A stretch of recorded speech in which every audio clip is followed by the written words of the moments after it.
بسم الله الرحمن الرحيم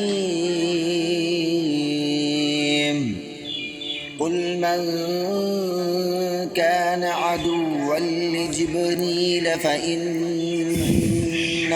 نزله